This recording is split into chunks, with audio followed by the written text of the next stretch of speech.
하나님께서 오늘 저와 여러분들에게 주시는 말씀 구약 성경 출애굽기 25장입니다. 17절로 22절까지 말씀 구약 120쪽 되겠습니다.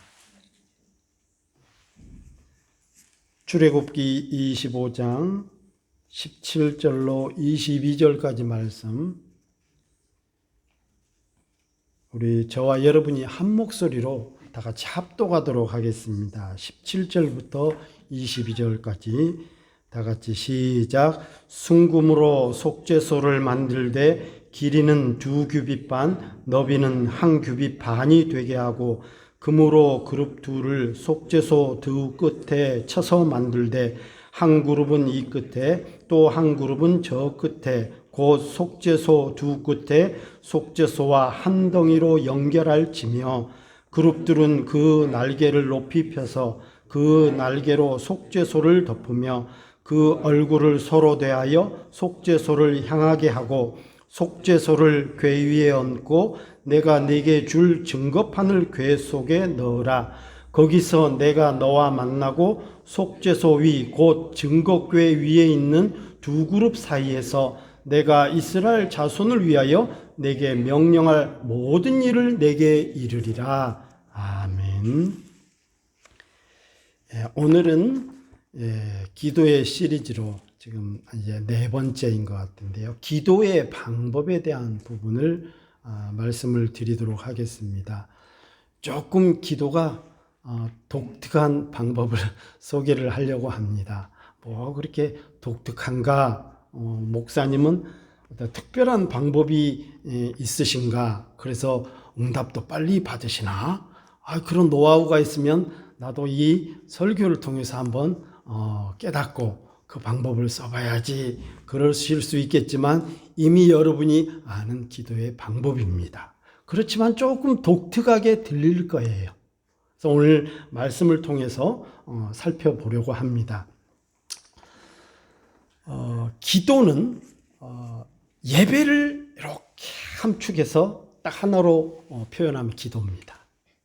그러니까 기도를 조금 확장하면 포멀하게요.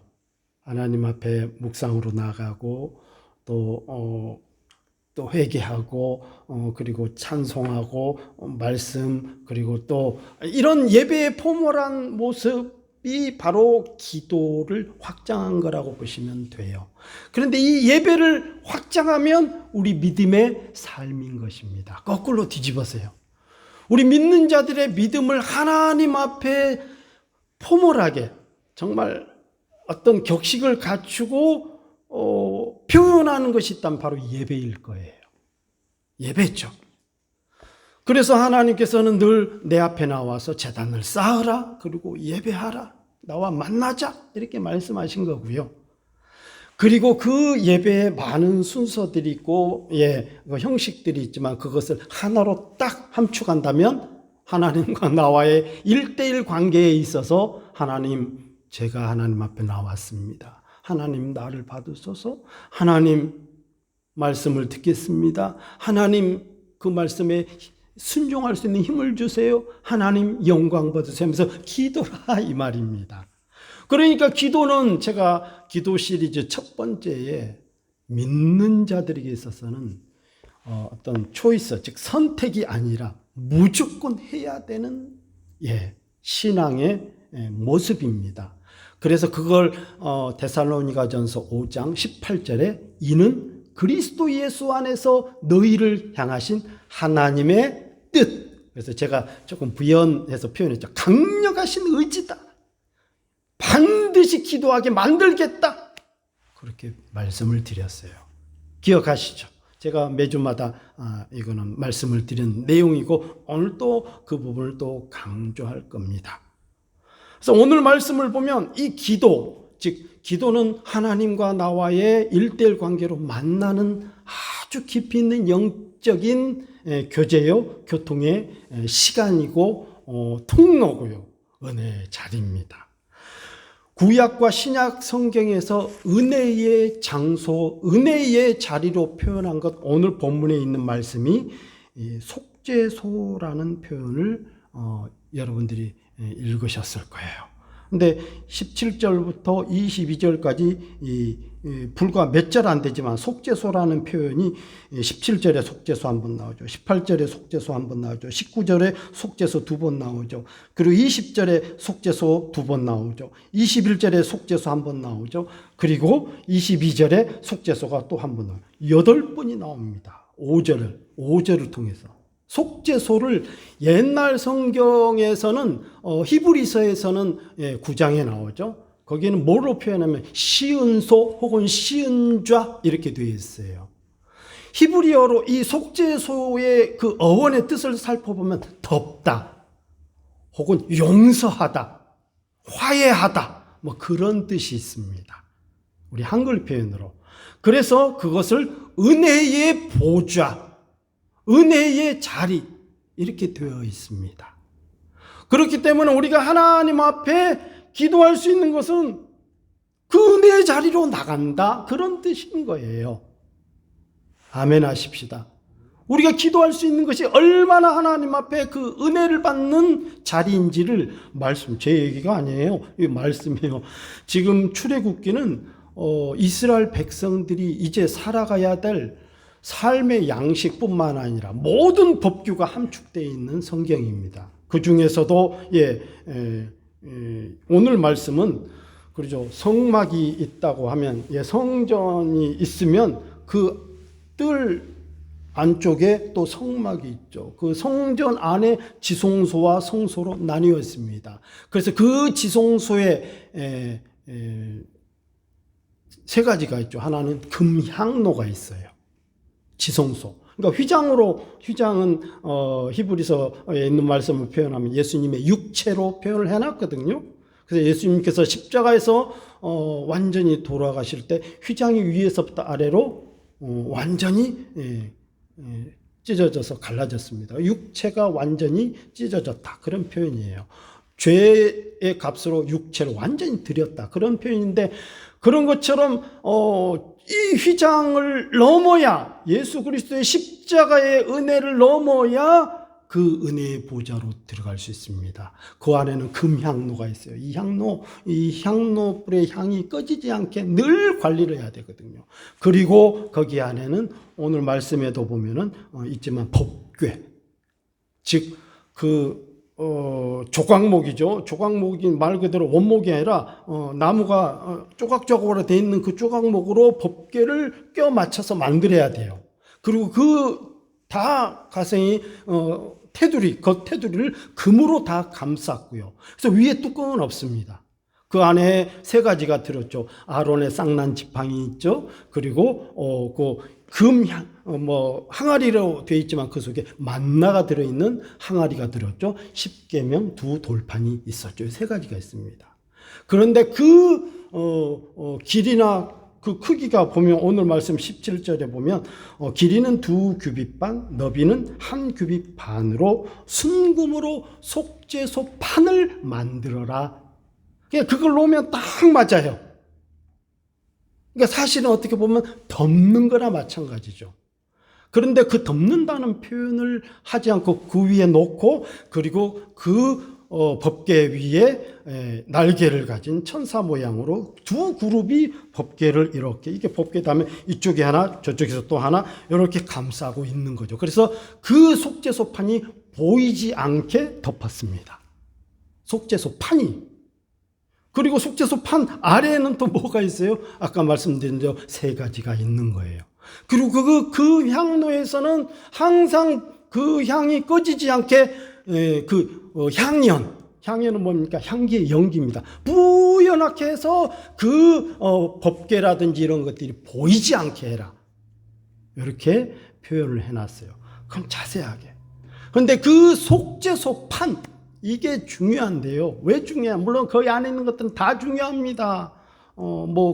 향로 같은 경우는 계시록에 보면 19장, 20장, 마지막 21장까지 읽어보면 그 향기는 이 성도들의 기도로 상징적으로 표현되어 있죠. 그래서 천사가 향을 붓고 성도들이 기도를 붓게 되면은 세상에 심판, 이런 상징성 있는 것이 많이 나오는데요. 지금 그런 게 중요한 게 아니라 이 속죄소판, 은혜의 보좌, 용서받고 그리고 긍휼함을 입고 우리의 죄를 덮고 화해하고 누구로요? 그리스도로 더불어서. 그 말씀을. 그래서 하나님께서는 오늘 말씀에 있는 것처럼 내가 거기서 너와 만나고 그리고 속죄소 위 곧 증거교 위에 있는 두 그룹 사이에서 내가 이스라엘 즉 너희를 위해서 내가 너희에게 명령할 명령을 주겠다. 그런 말씀을 하고 있습니다. 자, 장소가 정해졌습니다. 그리고 이 지성소에 들어갈 수 있는 것도 제사장들 가운데, 그렇죠, 레위 지파 가운데 많은 레위인들이 있죠. 그래서 총 원래 1년 12달이지만 24 반차로 나누어서요.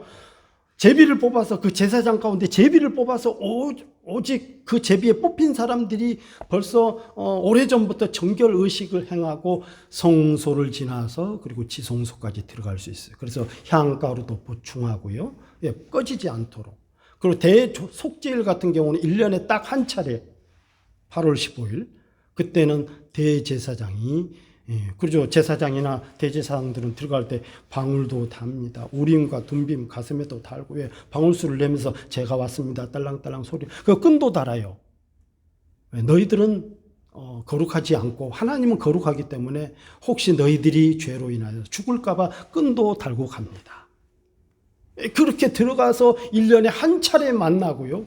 그리고 제사장들은 늘 들어가면서 그 성소의 의식들을 제사 의식들을 다 행하는 데 있어서 다 거기에 그죠. 지성소 들어가기 전에 성소에서는 7 금초대도 있습니다. 거기에 불도 늘 살려놔야 되고요. 그리고 상도 있어서 거기에 진설병 즉 떡도 마련해 놓고 늘 그런 걸 관리할 수 있는 일들이 이 제사장들이 할 수 있는 일이었어요. 그러니까 사람도 정해졌죠. 장소도 정해졌죠. 그 다음 시간과 때도 정해졌죠.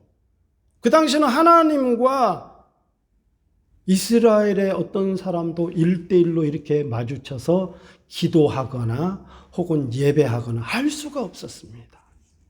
물론 성경에는 그렇다고 해서 그러면 전혀 없었냐? 그러지는 않아요. 개인적으로 기도했던 사람들도 많이 있고 다니엘 같은 경우 성전에서 기도했습니까? 아니잖아요. 자기 집에 퇴근하고 돌아와서 예루살렘에 있는 그 방향에 창을 열고 하루에 왕의 조서가 찍혔음을 알고 제가 2주 전에 설교했잖아요. 알고도 나라와 민족을 위해서 하나님을 바라보면서 예루살렘을 바라보면서 신앙의 회복, 국민들의 회복을 위해서 하나님의 긍휼을 입기 위해서 기도를 했어요. 그건 성전 아닙니다. 이미 다 뺏겼고요. 이미 느부갓네살 왕이 그 성전 기명들에 있는 잔들을 갖고 와서 그놈으로 술 먹고 파티하고 그런 일들이 벌어졌고 이미 다 없어졌어요. 물론 구약에도 개인적으로 기도했던 사람들 있습니다. 있지만 그럼에도 불구하고 구약이라는 시대가 시간, 장소, 사람 이 모든 것이 다 정해져 있었습니다. 그런데 예수님께서는 오셔서 요한복음 16장 24절에 지금까지는 너희가 내 이름으로 아무것도 구하지 아니하였으나 이제는 내 이름으로 아버지께 구하라. 그러면 아버지께서 들으시고 응답하시리라. 이제부터는 그 이제부터가 바로 그리스도 이후를 말씀을 드리는 거예요. 저와 여러분 이제는 누구든지 하나님의 은혜의 보좌 앞에 나아가 주님을 만날 수 있고 우리 하나님을 만나 배울 수 있고 아뢰할 수 있고 기도할 수 있고 예배할 수 있고 그런 상황이 되었더라입니다.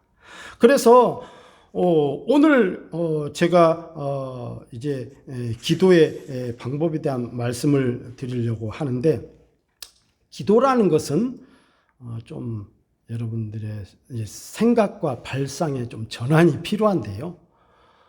기도는 내가 어떤 기도의 제목 혹은 어떤 문제, 어떤 어려움을 가지고 하나님 앞에 나아가 마음적으로 나가죠. 그리고 혹은 장소를 정할 수도 있습니다. 여러분 나름대로. 집 안에서도 시간을 정할 수도 있고요. 나아가 하나님 이런 문제가 있습니다. 이 문제를 해결해 주옵소서 하고 기도를 할 수 있습니다. 근데 성경에서는요, 중요한 대목, 중요한 상황에서는 오늘 말씀도 그렇고요. 기도는 내가 하나님께 아뢰는 것도 있지만 따라 하십시다. 하나님께 듣는 것도 있어야 한다. 여러분 혹시 듣는 기도를 한번 해본 적이 있는지요? 어떤 문제를 가지고 나가면. 저는 자주 합니다. 그리고 품고 있어요. 하나님 어떻게 하면 좋을까요? 계속 되물어 일하면서도 하나님 이 문제 어떻게 하면 좋겠습니까?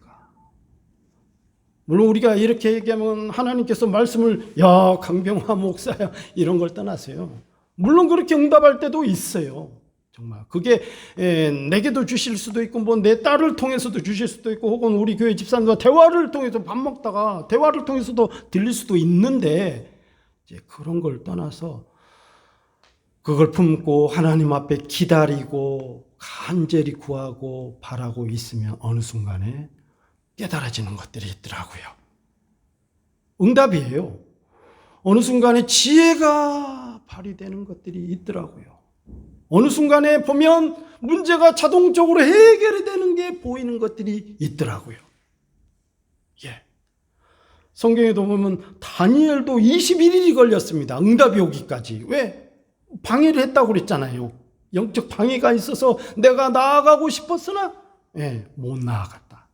그래서 천사장 가브리엘이 와가지고 도와줘서 이 기도를 속히 내가 응답하기 위해서 왔다. 21일 걸렸어요. 그런 경우도 있습니다. 그래서 하나님 앞에 기도의 제목을 내어놓고 기다릴 줄 아는 기도를 드리시기 바랍니다. 하나님이 말씀하시겠대요. 은혜의 보좌 앞에서. 그 쉬운 소에서. 내 온 마음과 생각과 의지를 그분께 맞추고 있어야 합니다. 성경에 여러 군데 나옵니다.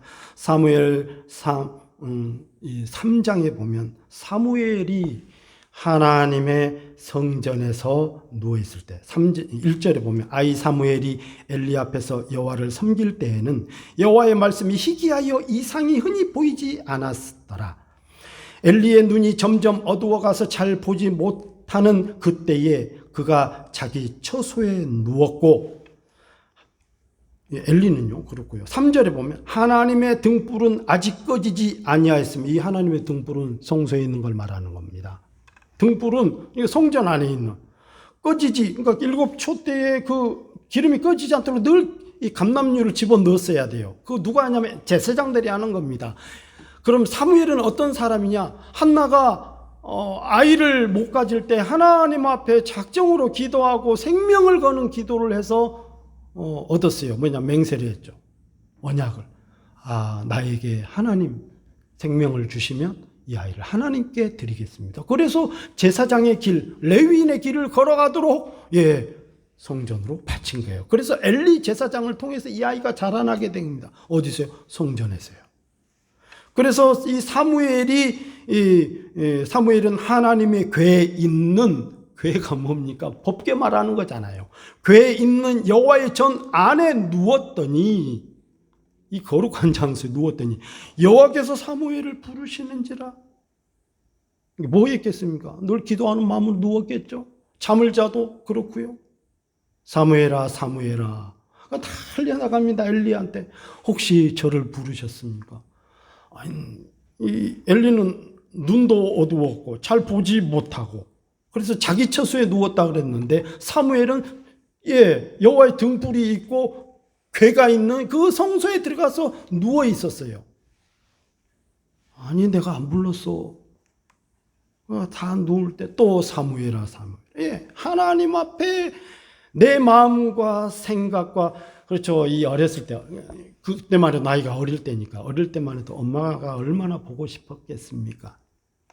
아빠가 얼마나 보고 싶었겠습니까? 얼마나 가족이 그립겠습니까?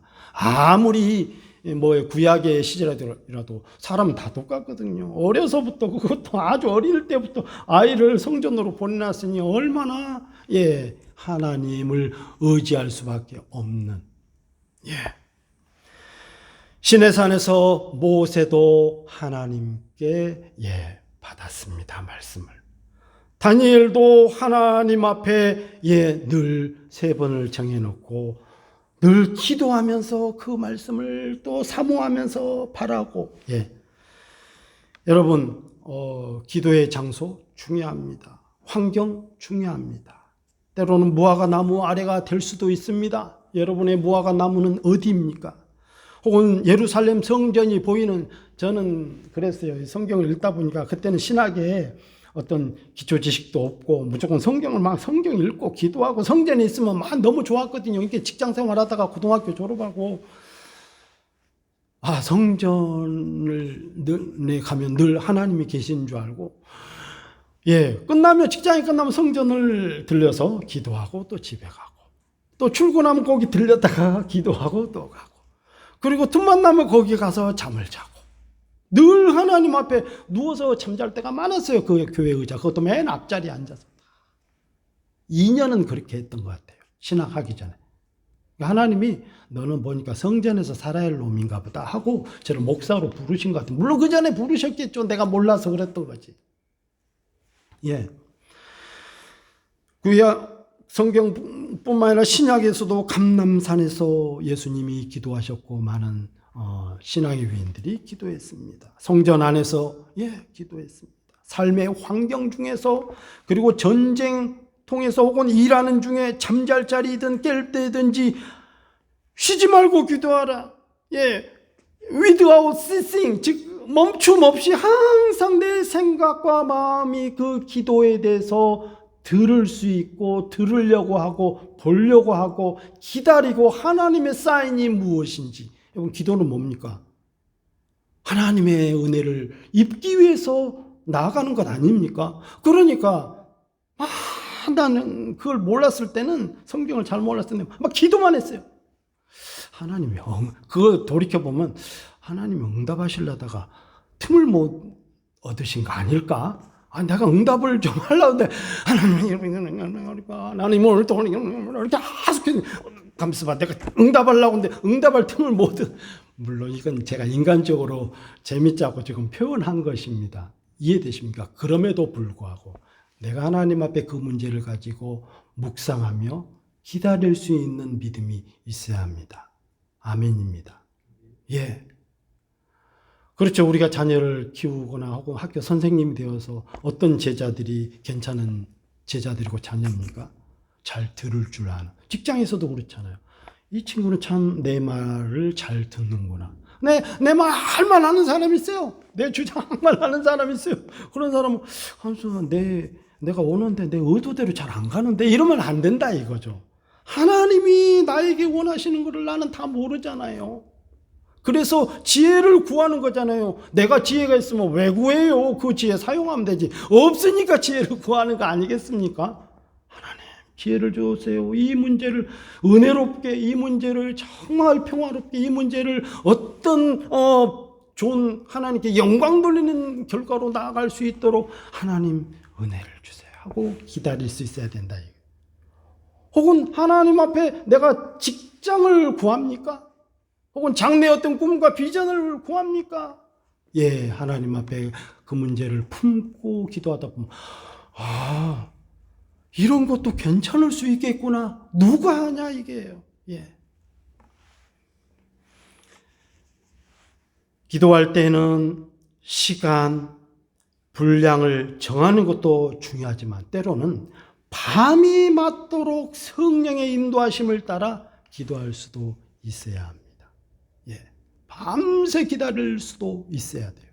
그 음식을 왜 합니까? 그 음식하다 보면 기도할 힘이 없어요. 나중에 아버지, 너무 배가 고프니까 나중에 아버지 이러고 있어. 그 음식 한번 해보신 분 아까 너무너무 배가 고프면 뭘 구할 생각과 틈이 없어져 버려. 아버지,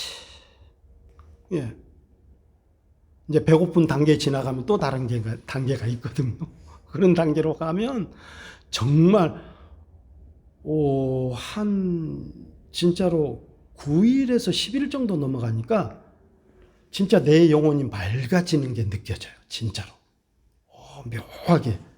내 생각이나 뭐든지 클리어해져. 정말 청결한 느낌이 쫙 드는 게 느껴져요. 그때는 배고픈 생각이 없어집니다. 하나님 하고도 하나님이 정말 나와 가까이 대면하고 있는 것 같은 느낌을 받아요.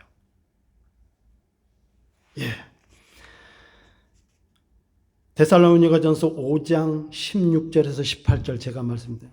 항상 기뻐하라, 쉬지 말고 기도하라, 범사에 감사하라.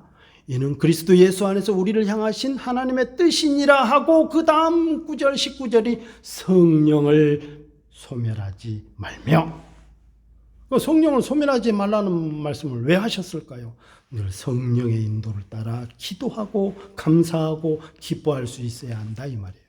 그러니까 우리는 지금 기도에 대한 내용입니다. 성령이에요. 그래서 하나님 앞에 그런 기도를 드릴 수, 때로는 통성으로 기도할 수도 있고요, 때로는 찬양으로 기도할 수도 있습니다. 여러분, 저는 산기도할 때 진짜 어떤 찬양을 밤새 한 곡을, 그것도 4절 내내 못 부르니까 1절이 주로 기억나잖아요. 1절 내내 밤새 부르는데 그 속에 들어가서 나오고 싶은 생각이 없어요. 오늘 우리가 또 찬송 불렀잖아요. 오 사랑의 예수님, 내 마음을 곧 엽니다. 곧 들어와 나와 함께하며 내 생명이 되소서. 여기서 은혜가 되면 내 능력이 되소서, 내 소망이 되소서, 내 응답이 되소서 하면서 밤새 그 찬양을 부르더라, 이 말이에요. 이게 기도예요, 기도. 시편이 다 기도입니다. 곡이 곡조가 붙은 것뿐이에요. 여러분, 기도가 어렵습니까? 제가 시편 읽으라고 그러셨잖아요. 그거를 나한테 맞는 시편이, 참 시편이 성경에서 왜 가장 긴지 알았어요. 시편은 기도문이잖아요.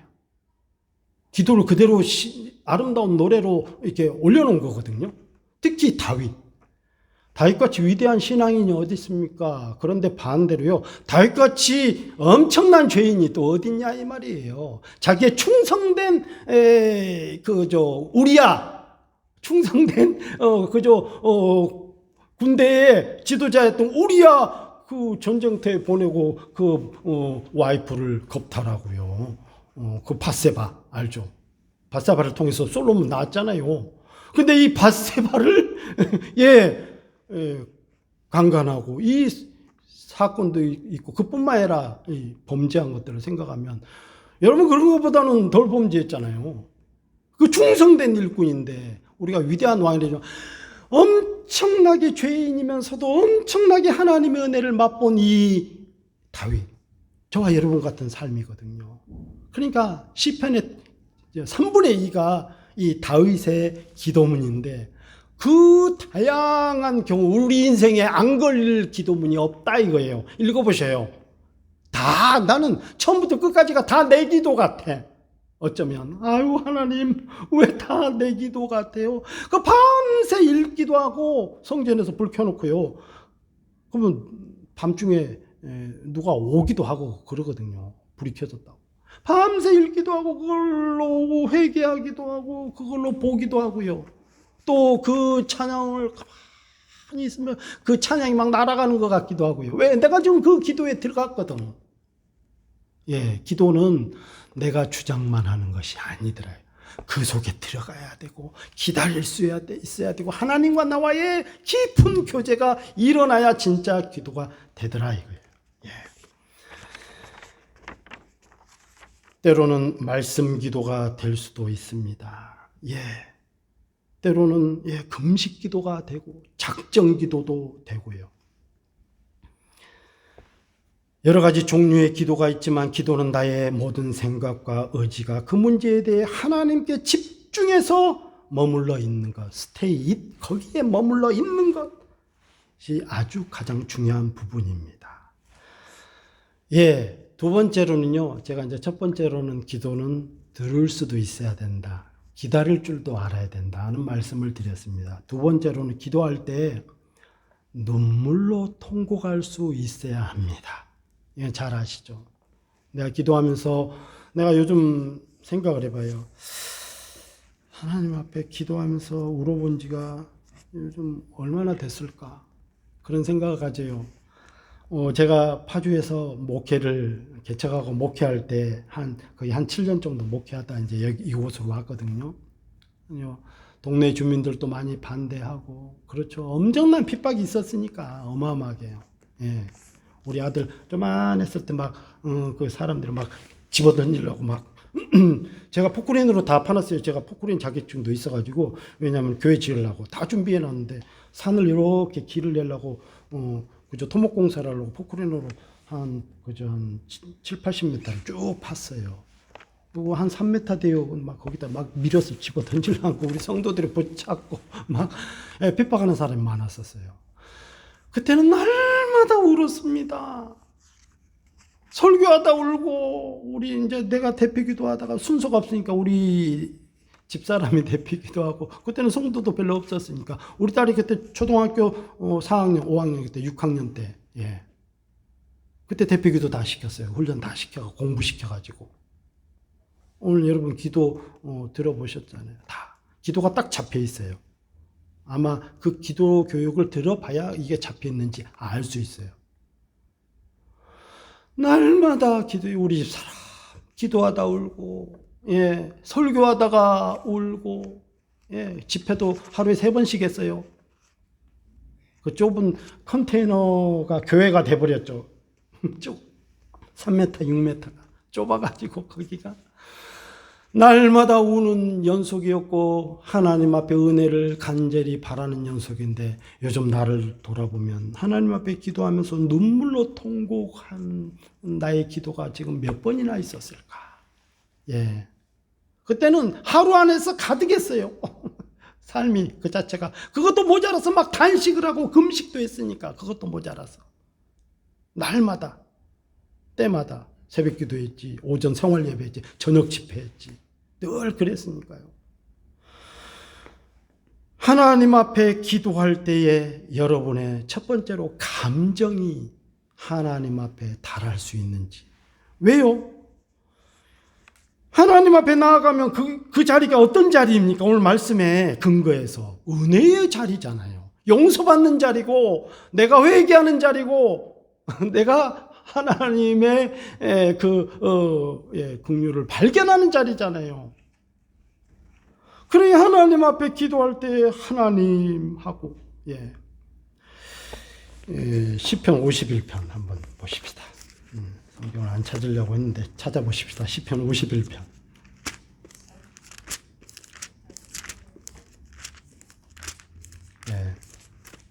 Chapter 51, Psalms. 시편 51편. 다윗이 밧세바와 동침한 후 선지자 나단이 그에게 와서 경고했을 때, 당신이 왕이지만, 하나님이 세운 왕이지만 그렇게 하면 하나님이 가만두시지 않겠다. 나단 선지자 잘 아시죠? 그때에 다윗이 납작 엎드리고 하나님 앞에 기도하는 내용이 이 내용이에요. 51장 1편 1절부터 하나님이여 주의 인자를 따라 내게 은혜를 베푸시며 주의 많은 긍휼을 따라 내 죄악을 지워 주소서. 나의 죄악을 맑게 씻으시며 나의 죄를 깨끗이 제하소서. 물은 나는 내 죄과를 아오니 내 죄가 항상 내 앞에 있나이다. 내가 주께만 범죄하여 주의 목전에 악을 행하여 싸우니 주께서 말씀하실 때 의로우시다 하고 주께서 심판하실 때에 순전하시다 하리이다. 내가 죄악 중에 출생하였으며 어머니가 죄 중에서 나를 잉태하였나이다. 보소서 주께서는 중심이 진실함을 원하시오니 내게 지혜를 은밀히 가르치시리이다. 우슬초로 나를 정결하게 하소서. 내가 정하리이다. 나의 죄를 씻어주소서. 내가 눈보다 희리이다. 내게 즐겁고 기쁜 소리를 들려주시사 주께서 꺾으신 뼈들도 즐거워하게 하소서. 주의 얼굴을 내 죄에서 돌이키시고 내 모든 죄악을 지워주소서. 하나님이여 내 속에 정한 마음을 창조하시고 내 안에 정직한 영을 새롭게 하소서. 나를 주 앞에서 쫓아내지 마시며 주의 성령을 내게서 거두지 마소서. 주의 구원의 즐거움을 내게 회복시켜 주시고 자원하는 심령을 주사 나를 붙드소서. 그리하면 내가 범죄자에게 주의 도를 가르치리이다. 죄인들이 주께 돌아오리다. 하나님이여 나의 구원의 하나님이여 피 흘린 죄에서 나를 건지소서. 내 혀가 주의 의를 높이 노래하리다. 주여 내 입술을 열어주소서. 내 입이 주를 찬송하며 전파하리이다. 주께서는 제사를 기뻐하지 아니하시나니 그렇지 아니하면 내가 드렸을 것이라. 주는 번제를 기뻐하지 아니하시나이다. 주께서 구하시는 제사는 상한 심령이라. 하나님이여 상하고 통회하는 마음을 주께서 멸시하지 아니하시리이다. 주의 은덕으로 주의 시온의 선을 행하시고 예루살렘 성을 쌓으소서. 그때 주께서 의로운 제사와 번제와 온전한 번제를 기뻐하시리니 그때 그들이 수소를 주의 제단에 드리리이다. 아멘. 이제 저를 보세요. 다윗은 하나님 내 평생에 내게서 상한 심령을 거두지 마옵소서. 이 상한 심령은 기도보다 번제, 즉 제사, 예배보다 하나님이 더 제가 그랬죠. 예배를 하나로 줄이면 기도라고요. 그러니까 이 기도 하나만큼도 첫 번째로 하나님 앞에 나아가게 되면 어떤 마음이 돼야 되면 하나님하고 상한 심령이 되어야 된다.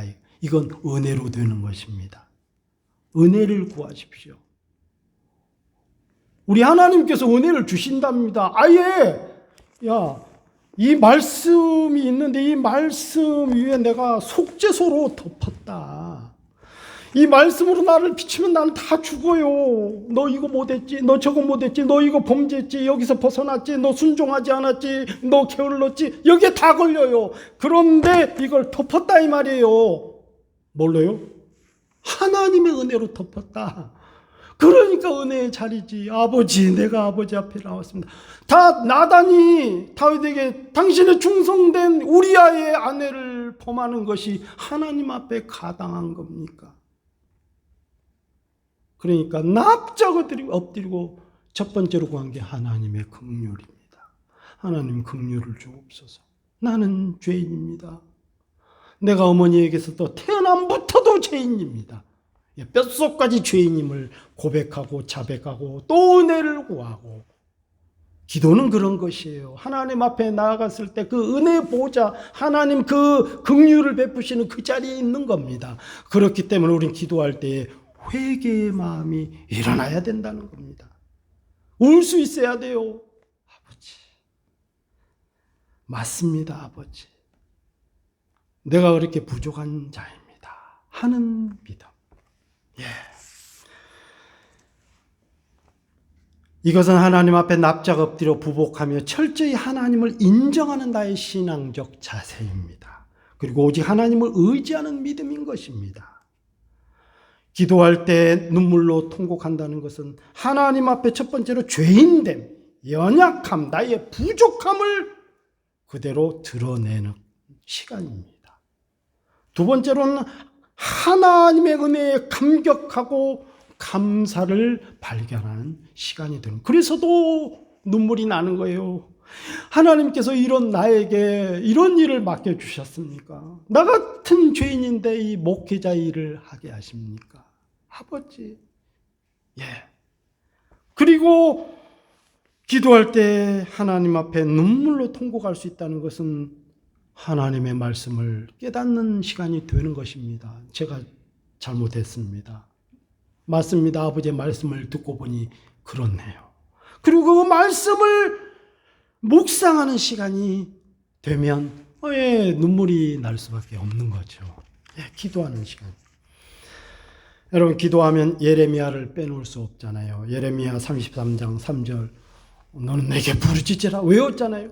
내가 네게 응답하겠고 네가 알지 아니한 하늘의 크고 비밀한 일을 너에게 알리리라. 얼마나 좋아요. 거창하잖아요. 항상 이런 데 함정이 있다고 저는 설교할 때 항상 그런 걸 살펴봐요. 그 크고 비밀한 일 다 알아서 뭐 하게요. 그 일이 얼마나 엄청난 일인 줄 압니까? 여러분이 감당할 수 없는 일들이에요. 우리는 함부로 이런 기도하면 안 됩니다. 그렇죠. 그 정도 할 수 있으면 엄청난 거죠. 하늘의 크고 비밀한 일은 어떤 일입니까? 지금 그 1절을 보면 예레미야가 아직 시위대 뜰에 갇혀 있을 때의 그 기도 드리다가 응답받는 내용입니다. 감옥에 갇혀 있을 때예요. 이스라엘 백성들이 볼모로 잡혀 있고 지금 나라가 망해 있고 하나님이 그 와중에 회복시켜 줄 거야. 내가 이스라엘 다시 일으킬 거야. 사실 어떻게 보면은 좀 이율배반적이잖아요. 내 현실은 막막하고 캄캄한데 하나님께서는 아니야, 내가 그 상황을 역전시킬 거야. 이건 신앙으로밖에 해석이 안 되는 겁니다. 믿지 않는 사람들은 그것은 받을 수가 없어요. 야, 너나 똑바로 잘해. 지금 네 현실이 그건 뭐야? 그렇지만 우리 믿는 자들은 하나님이 있잖아요. 이걸 감당할 수 있는 힘이 기도에 나오는 거죠. 예. 말씀을 정리하겠습니다. 기도할 때 성령의 인도하심을 받으셔야 합니다. 그리고 오직 그리스도 예수 안에서 말씀이 중심이 되고 말씀이 근거가 되는 기도가 되어야 됩니다. 은혜의 보좌, 그 속죄소판으로 덮었지만 그 밑에는 뭐가 있습니까? 십계명 두 돌판이 있어요. 말씀이 있었어요. 또 하나 만나 항아리입니다. 만나는 뭡니까? 신약에서 만나는 말씀으로 해석을 해놨어요. 말씀, 만나. 사람이 떡으로만 살 것이 아니요 하나님의 입에서 나오는 모든 말씀으로 살 것이니라 만나를 주시면서 이 말씀을 주셨어요. 예. 그리고 세 번째로는 아론의 쌍난 지팡이. 이건 뭡니까? 아론을 통해서 모세가 하나님, 나는 말이 어느라고 내가 저 이스라엘 백성들, 하나님의 백성들을 인도할 자신이 없습니다. 나 말이 어느래요. 걱정하지 마라. 내가 아론을 통해서, 네 형 아론 말 잘하는 걸 내가 잘한다. 아론을 통해서 내가 말할 거야. 그런데 이스라엘 백성들이 야, 아론만 하나님 섬기냐? 나도 하나님 섬기지. 그래서 고라 자손들의 그 당들이 전부 일어나서 나도 레위 지파이고 나도 다 그런 사건이 벌어졌죠. 그때 모세를 통해서 각 12지파마다 지팡이를 들고 와라 했을 때 아론에게서만 그 살구나무 싹이 나고 그 다음에 열매도 있고 꽃도 있고 세 가지가 한 나무 안에 그렇게 이게 종합적으로 있는 경우는 없거든요. 왜? 하나님이 하셨다는 걸 보여주시기 위해. 그것도 상징적으로 하면 아론의 쌍난 지팡이도 뭐냐면 말씀입니다. 말씀. 그러니까 요 세 개 다 하나님의 말씀이에요. 법이고 하나님의 말씀을 은혜로 덮었다니까. 예전 같으면 이제 율법으로 하나님의 백성들을 심판했기 때문에 사망이 온 거예요. 로마서 3장에 있는 말씀처럼. 그런데 그리스도의 은혜로 우리를 이제 덮은 겁니다. 예. 그렇기 때문에 우리가 기도할 때 항상 제가 말씀에서 벗어나면 위험합니다. 주여 말씀하옵소서. 목사님, 권사님, 장로님, 내가 응답받았어. 위험합니다. 말씀에서 벗어나면 큰일 나는 거예요. 예. 그래서 말씀이 근거가 되느냐? 이 법계 사건도 오늘 저와 여러분들 읽은 말씀을 보면서도 이 상황이 말씀이 근거가 된다는 것을 보여주고 있는 내용입니다. 예. 그렇기 때문에 우리는 하나님 앞에 기도할 때에 하나님을 집중하고 바라보고 들을 수 있어야 되고 그리고 그분께 포커스를 맞추는 훈련도 필요합니다. 그리고 기도할 때 하나님 앞에 은혜의 자리이기 때문에 눈물로 회개하고 나의 부족함, 연약함을 발견하는 자리가 돼야 되고요. 그리고 말씀을 깨닫는 시간이 돼야 되고요. 그리고 하나님 앞에 늘 우리가 감격하고 감사하는 시간이 돼야 됩니다. 그래서 항상 기도하는 삶. 그래서 예전에는 제가 신학하고 얼마 안 되고 막 신학 가기 전에 은혜가 뜨거울 때는 항상 기도를 할 줄만 알았지 이렇게 들으려고 하는 기도 혹은 하나님 앞에 포커스를 맞추려고 하는 기도가 그때는 많이 부족했습니다. 나의 열정만 넘쳤지. 여러분의 기도 삶 속에서도 이런 기도. 그래서 성경에는 많은 말씀들이 그렇게 해서 왔어요. 응답도 오고. 그래서 그런 기도가 여러분의 삶을 주장하시기를 주의 이름으로 축원합니다. 기도합시다.